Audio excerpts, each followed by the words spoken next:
Hi everyone! We're here again at Pagkaing Pinoy TV.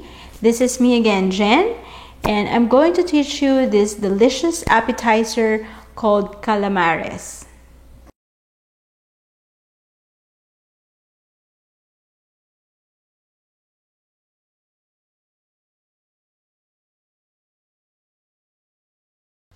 Sa isang bowl, pagsasamahin natin yung all-purpose flour, cornstarch,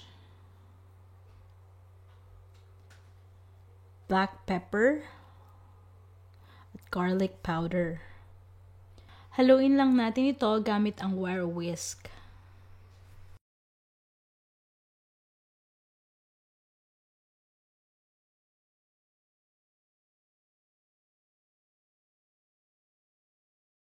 Sa maliit na bowl, ibibit naman natin yung egg.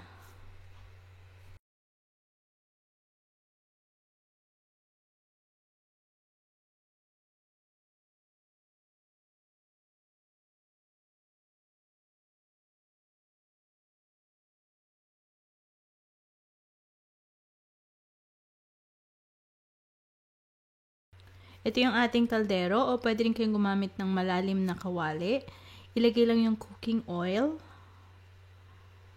So, medyo madami yung cooking oil na ilalagay natin kasi kailangan deep fry yung calamares.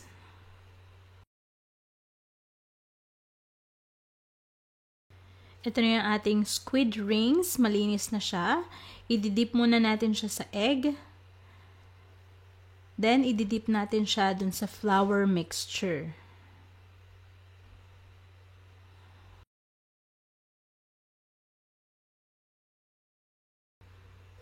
Then, ilagay na natin siya sa ating mainit na mantika at piprituhin natin ito hanggang sa maging golden brown yung ating calamares.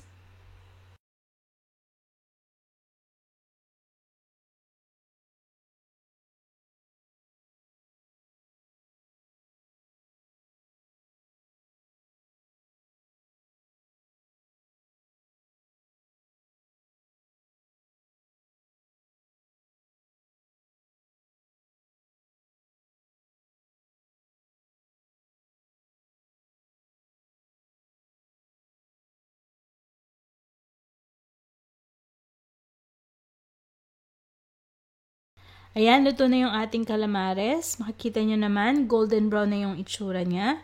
Pwede ko na yung hanguin at i-drain natin yung excess oil.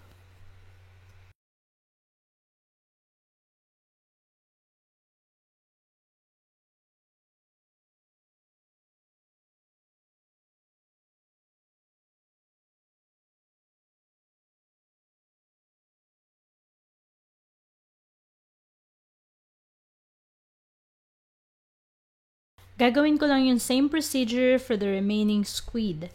So, ididip ko ulit yan sa egg, then sa ating flour mixture.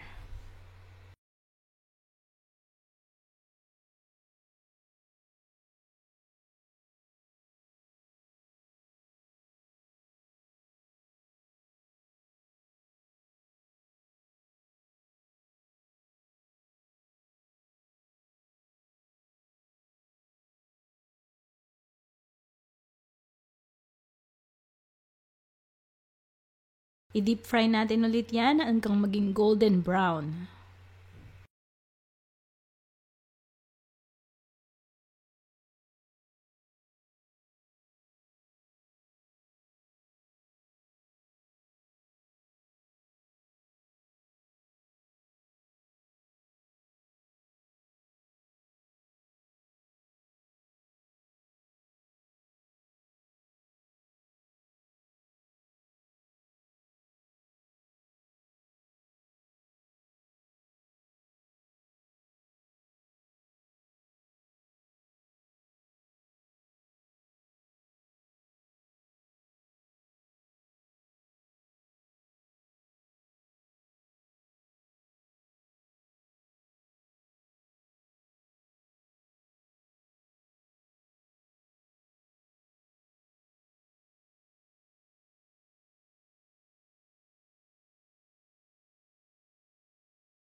Ayan, naluto na nating lahat yung ating calamares.